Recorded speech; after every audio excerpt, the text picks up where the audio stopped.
My dear friends and professionalists, I am Uday Singh Advocate speaking. ನೀವೆಲ್ಲರೂ ಸಹ ನನ್ನ channel ಅನ್ನು ನೋಡ್ತಾ ಇದ್ದೀರಿ ಅಂತ ನಾನು ಅಂದ್ಕೊಂಡಿದ್ದೀನಿ. ಶೇರ್ ಮಾಡಿ, ಲೈಕ್ ಮಾಡಿ, ಕಮೆಂಟ್ ಮಾಡಿ ಮತ್ತು ನನ್ನ ಚಾನೆಲ್ಗೆ ಇನ್ನೂ ಯಾರು ಸಬ್ಸ್ಕ್ರೈಬ್ ಆಗಿಲ್ಲ ನೀವೆಲ್ಲರೂ ಸಬ್ಸ್ಕ್ರೈಬ್ ಆಗಬೇಕಂತ ಕೇಳ್ಕೊಳ್ತಾ ಇವತ್ತು ನಾನು ಇನ್ನೊಂದು ವಿಷಯವನ್ನು ಇಟ್ಕೊಂಡು ನಿಮ್ಮ ಮುಂದೆ ಬಂದಿದ್ದೀನಿ. ಇವತ್ತು ನಾನು ಆಯ್ಕೆ ಮಾಡಿಕೊಂಡಿರ್ತಕ್ಕಂಥ ವಿಷಯ ಅಂತಂದ್ರೆ ಕರ್ನಾಟಕ ಲ್ಯಾಂಡ್ ರೆವಿನ್ಯೂ ಆಕ್ಟ್ 1961 ಮತ್ತು 1964.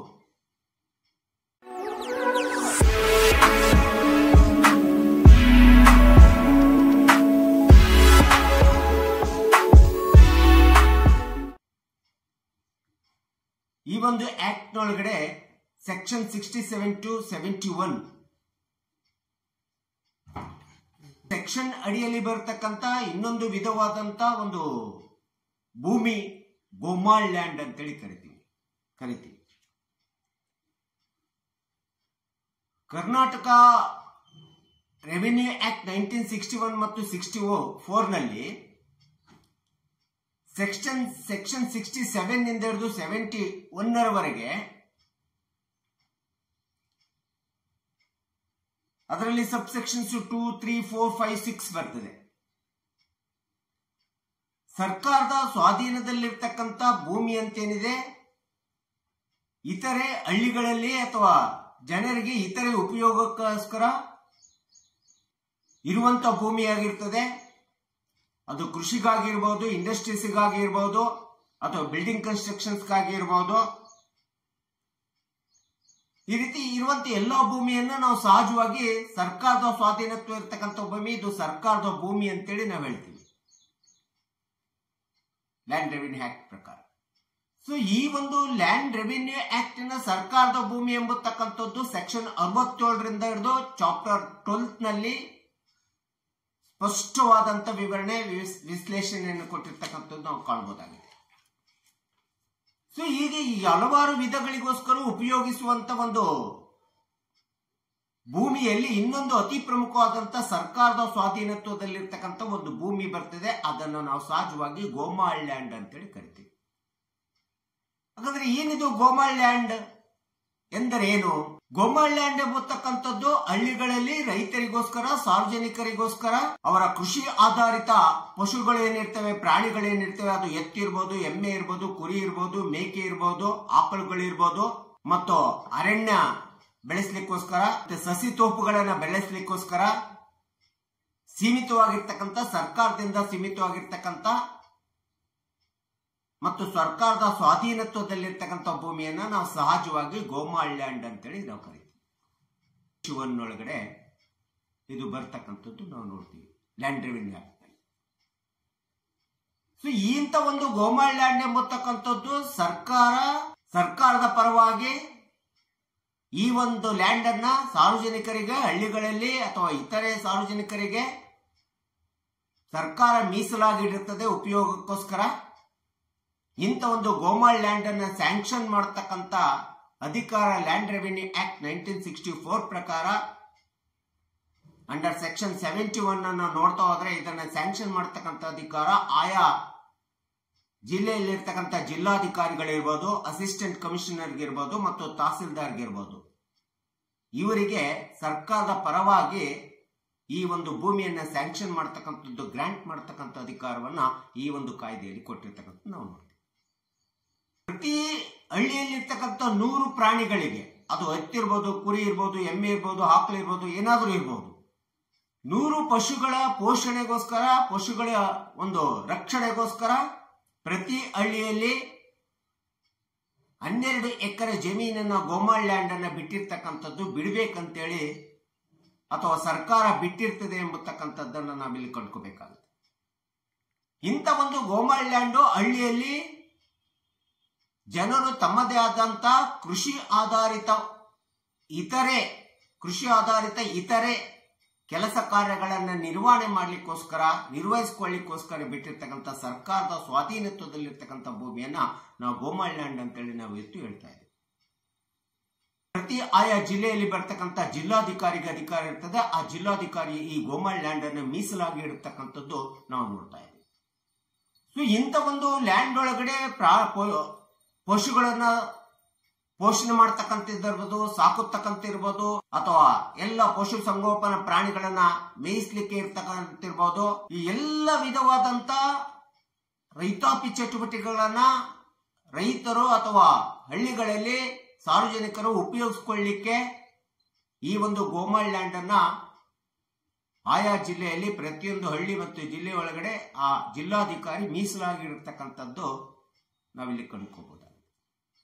ಸೊ ಈ ರೀತಿಯಾದಂತ ಒಂದು ಸರ್ಕಾರದ ಸ್ವಾಧೀನತ್ವದಲ್ಲಿರ್ತಕ್ಕಂಥ ಕರ್ನಾಟಕ ಲ್ಯಾಂಡ್ ರೆವಿನ್ಯೂ ಆಕ್ಟ್ 1961 ಮತ್ತು 64 ಅನ್ನ ನೋಡ್ತಾ ಹೋದ್ರೆ ಈ ಒಂದು ಗೋಮಾಳ ಲ್ಯಾಂಡ್ ಕೂಡ ಹಲವಾರು ವಿಧದಲ್ಲಿ different types of kinds of the ಗೋಮಾಳ ಲ್ಯಾಂಡ್ ಅನ್ನ ನಾವು ಪ್ರತಿಯೊಂದು ವ್ಯವಸ್ಥೆ ಒಳಗಡೆ ಪ್ರತಿಯೊಂದು ಹಳ್ಳಿಗಳಲ್ಲೂ ಪ್ರತಿಯೊಂದು ನಗರ ಪಟ್ಟಣಗಳಲ್ಲೂ ಸಹ ನೋಡ್ತಕ್ಕಂಥದ್ದು ನಾವು ಕಾಣ್ತಾ ಇದ್ದೀವಿ.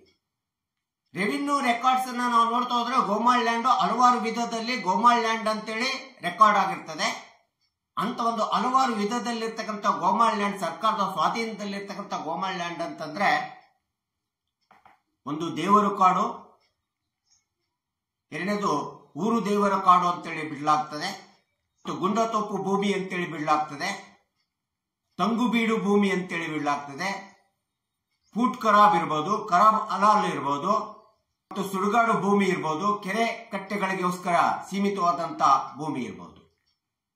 ಈ ಎಲ್ಲ ವಿಧವಾದಂತ ಸರ್ಕಾರದ ಸ್ವಾಧೀನತ್ವದಲ್ಲಿರ್ತಕ್ಕಂಥ ಗೋಮಾಳ ಲ್ಯಾಂಡ್ ಅನ್ನ ಸರ್ಕಾರ ಇತರೆ ಯಾವುದೇ ಉದ್ದೇಶಗಳಿಗೆ, ಅದು ಕೃಷಿ ಭೂಮಿಗೆ ಮಾಡ್ಲಿಕ್ಕೆ ಇರ್ಬೋದು, ಕೃಷಿ ಮಾಡ್ಲಿಕ್ಕೆ ಇರ್ಬೋದು, ಇಂಡಸ್ಟ್ರೀಸ್ ಉದ್ಯಮಗಳನ್ನು ನಿರ್ಮಾಣ ಮಾಡ್ಲಿಕ್ಕೆ ಇರ್ಬೋದು,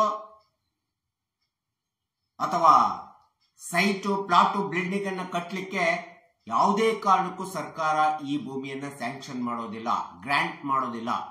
ಈ ಭೂಮಿಯನ್ನು ಯಾವುದಕ್ಕೆ ಸೀಮಿತವಾಗಿರ್ತದೋ ಅದಕ್ಕೋಸ್ಕರನೇ ಬಳಸಬೇಕೆಂಬತಕ್ಕಂಥದ್ದನ್ನ ಈ ಒಂದು Karnataka land revenue act under section 71 ಸ್ಪಷ್ಟವಾಗಿ ಹೇಳ್ತಕ್ಕಂಥದ್ದು ನಾವು ನೋಡ್ತಾ ಇದ್ದೀವಿ. ಸೊ ಇಂಥ ಒಂದು ಗೋಮಾಳ ಲ್ಯಾಂಡ್ ಹಸಿರು ಕ್ರಾಂತಿ ಒಳಗಡೆ ಬರೋದ್ರಿಂದ ಹಸಿರು ಒಂದು ಗ್ರೀನ್ ಬೆಲ್ಟ್ ಅಂತ ಹೇಳ್ತೀವಿ. ಇಂಥ ಒಂದು ಗ್ರೀನ್ ಬೆಲ್ಟ್ ನಲ್ಲಿ ಎಲ್ಲಿಯವರೆಗೆ ಈ ಒಂದು ಗೋಮಾಳ ಲ್ಯಾಂಡ್ ಇರ್ತದೆ ಅಲ್ಲಿಯವರೆಗೆ ಆ ಗೋಮಾಳ ಲ್ಯಾಂಡ್ ಅನ್ನು ಯಾರೂ ಸಹ ಅತಿಕ್ರಮಣ ಮಾಡ್ಲಿಕ್ಕೆ ಬರೋದಿಲ್ಲ. ಇಂಥ ಒಂದು ಗೋಮಾಳ ಲ್ಯಾಂಡ್ ಅನ್ನ ಸ್ಯಾಂಕ್ಷನ್ ಅಥವಾ ಗ್ರಾಂಟ್ ಸಹ ಜಿಲ್ಲಾಧಿಕಾರಿಗಳು, ಅಸಿಸ್ಟೆಂಟ್ ಕಮಿಷನರ್, ತಹಸೀಲ್ದಾರರು ಈ ಒಂದು ಉದ್ದೇಶಿತ ಉಪಯೋಗಕ್ಕೆ ಬಿಟ್ಟು ಇನ್ಯಾವುದೇ ಇತರೆ ಉಪಯೋಗಗಳನ್ನ ಮಾಡಲಿಕ್ಕೆ ಅಥವಾ ಕೃಷಿ ಮಾಡಲಿಕ್ಕೆ ಅಥವಾ ಬಿಲ್ಡಿಂಗ್ ಕಟ್ಟಲಿಕ್ಕೆ ಅಥವಾ ಇಂಡಸ್ಟ್ರೀಸ್ಗಳನ್ನು ಉದ್ಯಮ ಮಾಡಲಿಕ್ಕೆ ಕೊಡ್ಲಿಕ್ಕೆ ಬರೋದಿಲ್ಲ ಎಂಬತಕ್ಕಂಥದ್ದನ್ನ ಸ್ಪಷ್ಟವಾಗಿ ಅಂಡರ್ ಸೆಕ್ಷನ್ 71 ಕ್ಲಾಸ್ 2, 3, 4, 5, 6 ನಲ್ಲಿ ಹೇಳಿರ್ತಕ್ಕಂಥದ್ದು ನಾವು ನೋಡ್ಬೇಕಾಗಿದೆ. ಒಂದು ವೇಳೆ ಗೋಮಾಳ ಲ್ಯಾಂಡ್ ತನ್ನದೇ ಆದಂತ ಹಸಿರು ಗ್ರೀನ್ ಬೆಲ್ಟ್ ಅಂತ ಏನ್ ಹೇಳ್ತೀವಲ್ಲ, ಆ ಗ್ರೀನ್ ಬೆಲ್ಟಿನ ಸ್ವಭಾವವನ್ನ ಗುಣವನ್ನ ಕಳೆದುಕೊಂಡಂತ ಸಂದರ್ಭದಲ್ಲಿ ಅಂತ ಒಂದು ಲ್ಯಾಂಡ್ ಅನ್ನ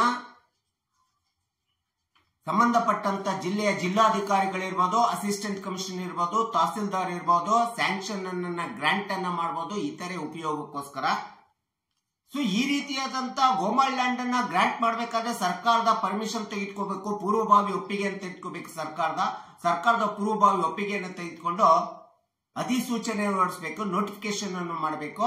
ಆ ಸರ್ಕಾರದ ಒಪ್ಪಿಗೆ ನೋಟಿಫಿಕೇಶನ್ ಅಧಿಸೂಚನೆ ಆಧಾರದ ಮೇಲಷ್ಟೇ ಸಂಬಂಧಪಟ್ಟಂತ ಜಿಲ್ಲಾಧಿಕಾರಿ ಇಂಥ ಒಂದು ಗೋಮಾಳ ಲ್ಯಾಂಡ್ ಅನ್ನ ಇತರೆ ಉದ್ದೇಶಗಳಿಗೋಸ್ಕರ, ಕೃಷಿಗಿರ್ಬೋದು ಇನ್ಯಾವುದೇ ಉದ್ದೇಶಗಳಿಗೋಸ್ಕರ ಸ್ಯಾಂಕ್ಷನ್ ಮಾಡತಕ್ಕಂಥ, ಗ್ರಾಂಟ್ ಮಾಡತಕ್ಕಂಥ ಅಧಿಕಾರವನ್ನ ಹೊಂದಿರ್ತಾರೆ. ಸೊ ಈ ರೀತಿ ಮೀಸಲಾಗಿಟ್ಟಿರ್ತಕ್ಕಂಥ ಗೋಮಾಳ ಲ್ಯಾಂಡ್ ಏನಿರ್ತದೆ, ಈ ಗೋಮಾಳ ಲ್ಯಾಂಡ್ ಅನ್ನ ಇನ್ಕ್ರೀಸ್ ಮಾಡತಕ್ಕಂಥದ್ದು ಅಥವಾ ಡಿಕ್ರೀಸ್ ಮಾಡತಕ್ಕಂಥದ್ದು ಮತ್ತು ಇದನ್ನ ರಿಸರ್ವ್ ಆಗಿ ಮೀಸಲಾಗಿಡತಕ್ಕಂಥ ಅಧಿಕಾರ, ಸಂಪೂರ್ಣ ಅಧಿಕಾರ ಸಂಬಂಧಪಟ್ಟಂತ ಜಿಲ್ಲಾಧಿಕಾರಿ ಮಾಡ್ತಾರೆ. ಈ ಗೋಮಾಳ ಲ್ಯಾಂಡ್ ಅನ್ನ ಇನ್ನೂ ಎಕ್ಸ್ಟೆನ್ಷನ್ ಬೆಳೆಸಬಹುದು ಅಥವಾ ಅದನ್ನ ಕಡಿಮೆ ಮಾಡತಕ್ಕಂಥ ಸಂಪೂರ್ಣ ಅಧಿಕಾರ ಜಿಲ್ಲಾಧಿಕಾರಿಗಿರ್ತದೆ. ಒಂದು ವೇಳೆ ಗೋಮಾಳ ಲ್ಯಾಂಡ್ ತನ್ನ ಗ್ರೀನ್ ಬೆಲ್ಟಿನ ಸ್ವಭಾವವನ್ನ, ಮೂಲ ಸ್ವಭಾವವನ್ನು, ಮೂಲ ಗುಣವನ್ನ ಕಳೆದುಕೊಂಡಿದೆ, ಸಂಪೂರ್ಣ ಕಳೆದುಕೊಂಡಿದೆ ಅಂತೇಳಿ ಕಂಡು ಬಂದಂತ ಸಂದರ್ಭದಲ್ಲಿ ಅದು ವಿಶೇಷವಾಗಿ ಹಳ್ಳಿಗಳಲ್ಲಿರ್ತಕ್ಕಂಥ ಪರಿಶಿಷ್ಟ ಪಂಗಡ, ಪರಿಶಿಷ್ಟ ಜಾತಿ, ಸಾಮಾಜಿಕವಾಗಿ ಆರ್ಥಿಕವಾಗಿ ದುರ್ಬಲಕ್ಕೆ ಒಳಗಾಗಿರ್ತಕ್ಕಂಥ ಜನಾಂಗ ಅಂತ ಏನಿರ್ತದೆ ಅಂತ ಜನಾಂಗಕ್ಕೆ ಮಾತ್ರ ಜಿಲ್ಲಾಧಿಕಾರಿಗಳು ಈ ಒಂದು ಗೋಮಾಳ ಲ್ಯಾಂಡ್ ಅನ್ನ ಅವರ ಸೈಟಿಗೋಸ್ಕರ ವಸತಿಗೋಸ್ಕರ ವಸತಿಯನ್ನ ನಿರ್ಮಾಣ ಮಾಡಿಕೊಳ್ಳಿಕ್ಕೆ ಸ್ಯಾಂಕ್ಷನ್ ಮಾಡಿರ್ತಕ್ಕಂಥ ಅಧಿಕಾರ ಜಿಲ್ಲಾಧಿಕಾರಿಗಳಿಗಿದೆ, ಸರ್ಕಾರಕ್ಕಿದೆ, ಜಿಲ್ಲಾಧಿಕಾರಿಗಳಿಗಿದೆ. ಗ್ರಾಂಟ್ ಮಾಡತಕ್ಕಂಥ ಅಧಿಕಾರ ಅವ್ರು ಮಾಡ್ತಾರೆ.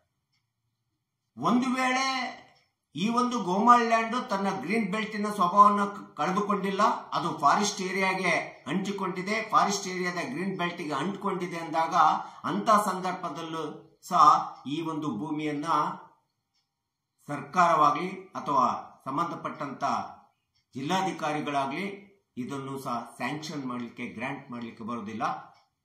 ಒಂದು ವೇಳೆ ಅಂಡರ್ ದ ಸೆಕ್ಷನ್ 71 ಪ್ರಕಾರ ಈ ಭೂಮಿಯನ್ನು ಗೋಮಾಳ ಲ್ಯಾಂಡ್ ಅನ್ನ ಜಿಲ್ಲಾಧಿಕಾರಿ ಯಾರಿಗೆ ಬೇಕಾದ್ರೂ ಪರಿಶಿಷ್ಟ ಜಾತಿ ಪರಿಶಿಷ್ಟ ಜನಾಂಗ ಇರಬಹುದು, ಇನ್ಯಾರಿಗೆ ಬೇಕಾದ್ರೂ ಕೂಡ ಗ್ರಾಂಟ್ ಮಾಡಬೇಕಾದ್ರೆ ಇಲ್ಲಿ ಒಂದು ಅತಿ ಕಂಡೀಷನ್ ಅನ್ನು ಹಾಕಲಾಗಿದೆ.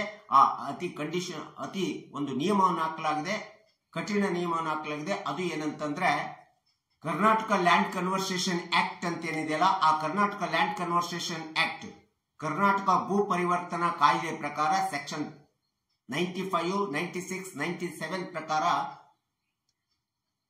ಅದು ಏನೇ ಆಗಿರಬೇಕು, ಅಗ್ರಿಕಲ್ಚರಲ್ ಭೂಮಿ ಇದ್ದದ್ದು ನಾನ್ ಅಗ್ರಿಕಲ್ಚರಲ್ ಭೂಮಿ ಅಂತೇಳಿ ಆಗಿರಬೇಕು. ಆ ರೀತಿ ಆದಂತ ಸಂದರ್ಭದಲ್ಲಿ ಮಾತ್ರ ಇಂಥ ಒಂದು ಗೋಮಾಳ ಲ್ಯಾಂಡ್ ಅನ್ನ ಇತರೆ ಕೃಷಿ ಉಪಯೋಗಕ್ಕಿರ್ಬೋದು ಅಥವಾ ಇನ್ಯಾವುದೇ ಬಿಲ್ಡಿಂಗ್ ಕಟ್ಲಿಕ್ಕೆ ಇರ್ಬೋದು, ಸೈಟ್ ಕಟ್ಲಿಕ್ಕೆ ಇರ್ಬೋದು, ಇಂಡಸ್ಟ್ರೀಸ್ ಇರ್ಬೋದು, ಗ್ರಾಂಟ್ ಮಾಡತಕ್ಕಂಥ ಅಧಿಕಾರ ಸರ್ಕಾರಕ್ಕೆ ಇರ್ತದೆ ಅಥವಾ ಜಿಲ್ಲಾಧಿಕಾರಿಗೆ ಇರ್ತಕ್ಕಂಥದ್ದು ನಾವು ನೋಡ್ತಾ ಇದ್ದೀವಿ. ಸೊ ಈ ಒಂದು ಗೋಮಾಳ ಲ್ಯಾಂಡ್ ಅನ್ನ ಪ್ರತಿಯೊಂದು ಹಳ್ಳಿಗಳಲ್ಲಿ, ಪ್ರತಿಯೊಂದು ರಾಜ್ಯದಲ್ಲಿ, ದೇಶದ ವ್ಯವಸ್ಥೆ ಒಳಗಡೆ ಆಯಾ ರಾಜ್ಯ ಸರ್ಕಾರಗಳು ಕರ್ನಾಟಕಕ್ಕೆ ಬಂದ ಕರ್ನಾಟಕ ಲ್ಯಾಂಡ್ ರೆವಿನ್ಯೂ ಆಕ್ಟ್ ಪ್ರಕಾರ ಸರ್ಕಾರ ನೋಟಿಫಿಕೇಶನ್ ಮಾಡ್ತದೆ. ಆ ಸರ್ಕಾರ ನೋಟಿಫಿಕೇಶನ್ ಮಾಡಿ ಆ ಸರ್ಕಾರದ ನೋಟಿಫಿಕೇಶನ್ ಆಧಾರದ ಮೇಲೆ ಪ್ರತಿಯೊಂದು ಹಳ್ಳಿಗಳಲ್ಲೂ ಇಂಥ ಒಂದು ಗೋಮಾಳ ಲ್ಯಾಂಡ್ ಅನ್ನ ಆಯಾ ಜಿಲ್ಲೆಯ ಜಿಲ್ಲಾಧಿಕಾರಿ ಮೀಸಲಾಗಿರ್ತಕ್ಕಂಥದ್ದು, ರಿಸರ್ವ್ ಮಾಡಿರ್ತಕ್ಕಂಥದ್ದನ್ನ ನಾವು ಸಹಜವಾಗಿ ಇದನ್ನು ಗೋಮಾಳ ಲ್ಯಾಂಡ್ ಅಂತೇಳಿ ನಾವು ಕರೀತಾ ಇದ್ದೀವಿ. ಸೊ ಹೀಗೆ ಈ ಭೂ ಪರಿವರ್ತನಾ ಕಾಯ್ದೆ ಒಳಗಡೆ ಇಂಥ ಒಂದು ಲ್ಯಾಂಡ್ಗಳನ್ನ ಏನೇ ಮಾಡಿಸಲಾರ್ದಂಗೆ ಸ್ಯಾಂಕ್ಷನ್ ಮಾಡಲಿಕ್ಕೆ ಬರೋದೇ ಇಲ್ಲ. Karnataka land revenue act under section 71 ಸ್ಪಷ್ಟವಾಗಿ ಈ ಅಧಿಕಾರವನ್ನ ಸಂಬಂಧಪಟ್ಟಂತ ಆಯಾ ಜಿಲ್ಲಾಧಿಕಾರಿಗೆ, ಸರ್ಕಾರಕ್ಕೆ ಇದೆ ಎಂಬತಕ್ಕಂಥದ್ದನ್ನ, ಈ ಗೋಮಾಳ ಲ್ಯಾಂಡ್ ಅಂದ್ರೇನು ಎಂಬತಕ್ಕಂಥದ್ದನ್ನ ನಾನು ಈ ವಿಡಿಯೋ ಮೂಲಕ ಕಕ್ಷಿದಾರರಿಗೆ, ಸಾರ್ವಜನಿಕರಿಗೆ ಗೊತ್ತಾಗಲಿ ಎಂಬತಕ್ಕಂಥ ಹಿನ್ನೆಲೆಯನ್ನು ಇಟ್ಕೊಂಡು ನಾನು ಈ ವಿಡಿಯೋನ ಹೇಳಿದ್ದೀನಿ. ದಯವಿಟ್ಟು ನನ್ನ ವಿಡಿಯೋ ಇಷ್ಟ ಆಗಿದ್ರೆ ಶೇರ್ ಮಾಡಿ, ಲೈಕ್ ಮಾಡಿ, ಕಮೆಂಟ್ ಮಾಡಿ, ಮತ್ತು ನನ್ನ ಚಾನೆಲ್ಗೆ ಇನ್ನೂ ಯಾರ್ಯಾರು ಸಬ್ಸ್ಕ್ರೈಬ್ ಆಗಿಲ್ಲ ನೀವೆಲ್ಲರೂ ಸಬ್ಸ್ಕ್ರೈಬ್ ಆಗಬೇಕಂತ ಕೇಳ್ಕೊಳ್ತಾ ಇವತ್ತಿನ ವಿಷಯಕ್ಕೆ ವಿರಾಮವನ್ನು ಹೇಳ್ತೀನಿ. ನಾನು ಇನ್ನೊಂದು ವಿಷಯ ಅಂತ ಇಟ್ಕೊಂಡು ನಿಮ್ಮ ಮುಂದೆ ಬರ್ತೀನಿ. ಜೈ ಹಿಂದ್, ಜೈ ಕರ್ನಾಟಕ.